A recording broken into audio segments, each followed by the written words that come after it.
আগের দিন হঠাৎই বাড়িতে একটি কাণ্ড আমাকে ভীষণভাবে ভয়ভীত করল।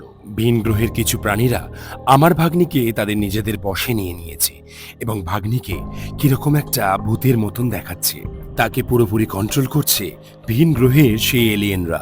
আমি কাঁপা কাঁপা গলায় তাকে জিজ্ঞাসা করলাম, তোমার কি হয়েছে? সে হঠাৎই বলে উঠল,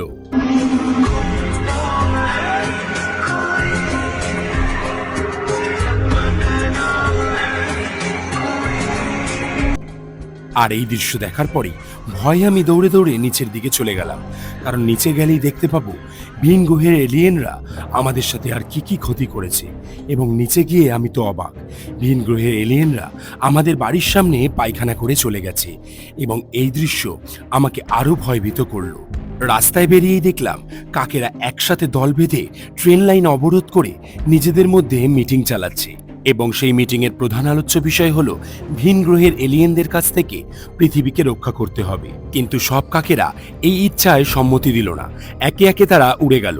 শেষে দাঁড়িয়েছিল অলোক এবং পুলক। তারা দুজন মিলে এই অবরোধ চালিয়ে গেল। আমি তো ভয়ে দৌড়ে চলে গেলাম মা দুর্গার কাছে। মা দুর্গা তখন সদ্য জল থেকে বেরিয়ে আসছে মর্তলোকের উদ্দেশ্যে, আর মা দুর্গার এই রূপ ছিল এলিয়েনদের থেকেও ভয়ঙ্কর। মা দুর্গা কি পারবে এই এলিয়েনদের হাত থেকে আমাদের রক্ষা করতে? জানতে হলে পরের পার্টের জন্য অপেক্ষা করুন। টাটা।